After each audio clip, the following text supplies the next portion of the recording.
And now one of our Sunday best. Well, the Summer Olympics are over in Tokyo. The Paralympics are just getting underway. And you might say that one of the athletes going for gold has already hit his mark. You're looking at one of the top-ranked archers in the country, 38-year-old Matt Stutzman of Fairfield, Iowa. The last time we looked into it, 1% of archers in the world make a living shooting a bow. He's not bragging, he's really just that good. And he has the accolades to prove it. January of 2010 is when I decided to be the best archer in the world. And by 2011, I had already made the US team. And by 2012, I went to my first games. And won them. And won a silver, right? And he did it all with his feet. Yep, one of the most celebrated archers in the world was born without arms. When it first started, it was like, look at this guy without arms. And now it's like, ugh, Matt's here. His competitors have learned to fear him. He's already won silver at the Paralympic Games back in 2012, and he's also bested able-bodied archers time and time again. Wow. So that was like my first... Number one in the world. Number one in the world. So, just how does he do it? Because you basically just had to figure this all out. There's no manual for this. No. And his only adaptation is a strap around his chest, which he uses to pull the bowstring back. And at this point, I'm adjusting my strap to make sure it's in the same place. That way when I draw the bow back, I push my leg away from my chest. I bring my right shoulder up and I set it. Bring my face under my release. And then I shoot. It's so amazing. If I can take a bow that's not modified for me and I can compete against people that have arms and beat them at their own sport, well then what's everybody else's excuse? This is where I come back for the tiebreaker. Matt's pretty easy to spot at a tournament. He's usually the only one sitting down. He knows he's the center of attention, and believe it or not, he actually likes it that way. For me, I'm used to being looked at all the time, right? For most archers who are able-bodied have never had that experience, so when it's time to make it count, then they get nervous, where I don't get the nervousness like they do. Because I've been in this situation my whole life. In case you can't tell already, this single father of three certainly doesn't consider himself disabled at all. Are there times, though, that you just wish you had arms? No. Really? Not once. No. Now, you might find that surprising, but he's serious. When we went out to lunch, eating with his feet is as ordinary as anything.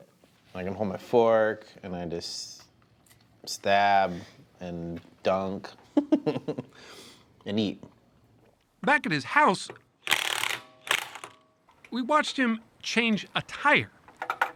It was pretty hard not to offer help, but the fact was, he really didn't need it. I call this a unicorn. Why? He is a car nut. He always has been. It's a Nissan with the new Corvette engine in it. He can outdrive just about anyone. Yep, with his feet. So right now, my right foot is on the steering wheel, and my left foot runs the gas and the brake. And none of this is modified for you? Nope, this is completely just like anybody can drive this car. Well, not exactly, at least not the way he drives it, doing donuts in a parking lot and all.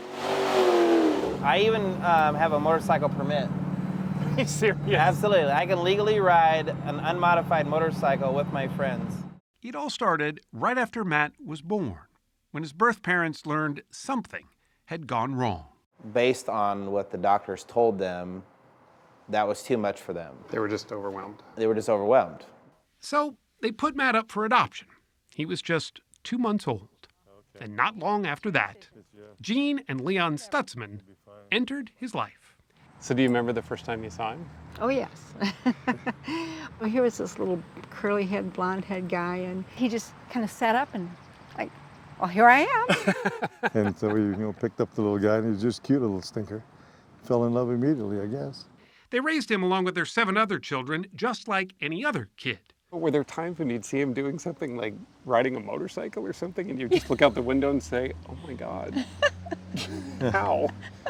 Please protect him. That's when he went into double prayer time.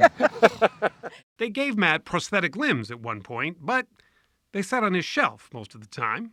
So they decided not to really modify anything in their home. We decided not to do anything just because he's not going to live in a handicapped world. He's going to live in a world where people He has expect to adapt. He has to adapt to those kind of things. And so that's kind of the way our philosophy that we took is to figure it out. I don't think it was an orchestrated thing. It was just kind of, he'll find his way. He'll figure it out. And he did. But as Matt got older, despite his abilities and his willingness to try anything, there weren't many willing to give him a try. Couldn't find a job. No one would give you a chance? No. Like, I even went to try to do a typing job because I was that desperate to try to figure out something. So what was your mindset at that point? I was pretty depressed, you know? Yeah. Supposed to be a man taking care of your kids, and nobody would give me a chance to prove myself. It was 2009, at the height of the financial crisis. But it also happened to be deer season in Iowa. He thought if he could just teach himself how to shoot a bow, maybe he could at least bag a deer and feed his family. I went up and bought the cheapest bow I could find. And I actually went out that year and shot a deer. I'm now excited about life again because I had just set a goal, went out, and accomplished putting food on the table.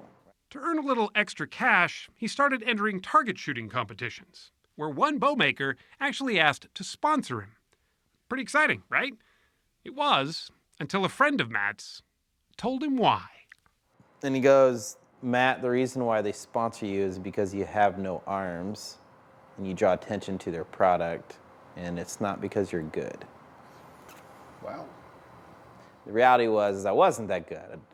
And I didn't want to be known as like the sideshow or the guy who gets stuff because he had no arms. I wanted to be known as the best archer in the world.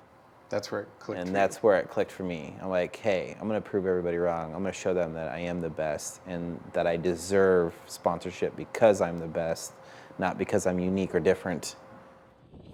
This week, he'll be aiming for gold at the Paralympic Games in Tokyo.